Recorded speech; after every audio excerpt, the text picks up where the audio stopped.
বিবর্তন media, be honest and make honesty.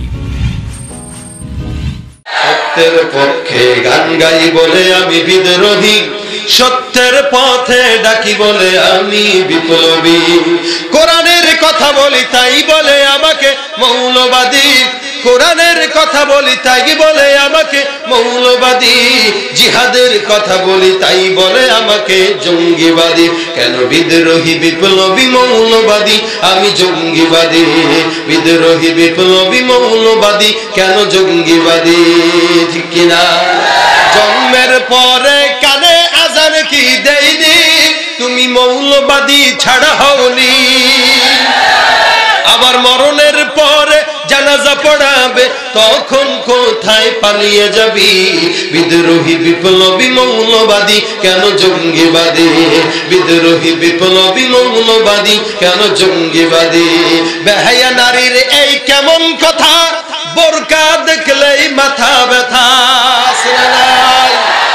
আবার পর্দার কথা যখন বলি তখন বলে ফতোয়াবাজি।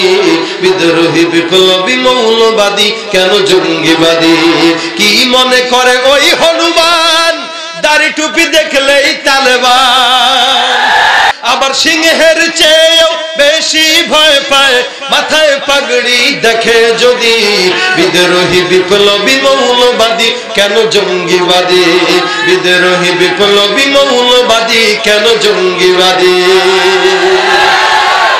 আমাদেরকে জঙ্গিবাদ বললেও আমরা বলবো, না বললেও বলবো, সোজা হিসাব। ঠিক কিনা?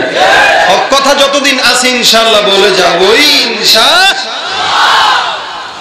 আগে মানুষ টাকা না পায় সিরাপেন করতো, আর এখন বেশি টাকার কারণে সিরাপেন করে।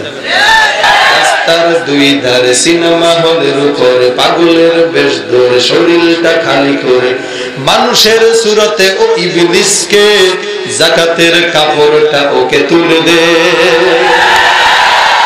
ওদেরকে দেখলে মনে হয় যাকাতের কাপড় দিতে। রমজান মাসে যদি যাকাতের কাপড় দেওয়ার মতো লোক না পান, ওদেরকে দিবেন ভাই যাকাতের কাপড় নেন। যদি বলে ওই তুই আমার চিনোস, আমি হলাম চেয়ারম্যানের মেয়ে। চেয়ারম্যানের মেয়ে হলে কি হয়েছে, আপনার কাপড় কই দেওয়া হলো? নতুন ওয়াজ ও ইসলামিক সঙ্গীত পেতে আমাদের বিবর্তন মিডিয়া চ্যানেলটি সাবস্ক্রাইব করুন।